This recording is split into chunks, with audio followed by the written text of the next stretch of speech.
One of the fundamental problems of not being a sinful guy, or one of the hostile conditions of not having committed any sins in our lives, is that we sometimes are not driven by character, authenticity, humility, modesty, moderation, groundedness, gratitude, and other primary, fundamental, and obviously imperative critical virtues in our lives, which is absolutely necessary for our growth, progress, learning, for our happiness, authenticity, relationship, love, understanding, and for the continuation of all that, we have to be humble, modest, moderate, authentic, grounded at every step of the way.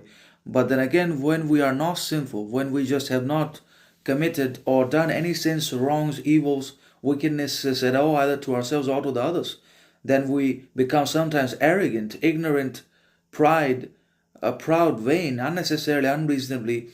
We refuse to be driven, led by reason, character, composure, consistency, courage, authenticity, clarity, groundedness, humility, modesty, moderation in our lives, because we have not done anything wrong, because we have not committed any sins, wrongs against anyone or anything in the world.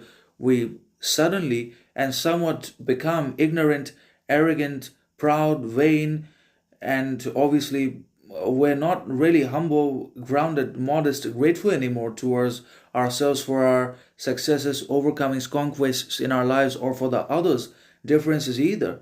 Not because we're not good, not because we have all the wealth, riches, knowledge in the world, but because we're good, because we have believed in our absolute and unconditional authenticity, sovereignty, purification, individuality, and independence all the time, which is not really the case, because we are still enslaved, dominated, consumed by our good qualities, because we are not mastering, controlling our good qualities. Our good qualities are controlling us, and anything that controls, governs, becomes bad and makes us arrogant and careless and reckless in one or another in something. And that exactly what happens to the absolutely good, authentic, virtuous, pious, and irreproachable kind of men and women in the world. They become arrogant. They sometimes are driven by or exercise arrogance, ignorance, pride, vanity in their behavior, as a result of which they ultimately, inevitably lose everything.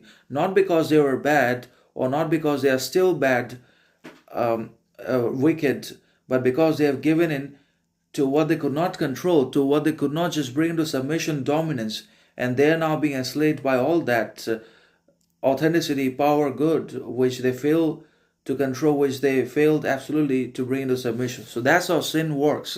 That's how we become arrogant. That's how we start committing wrongs against each other.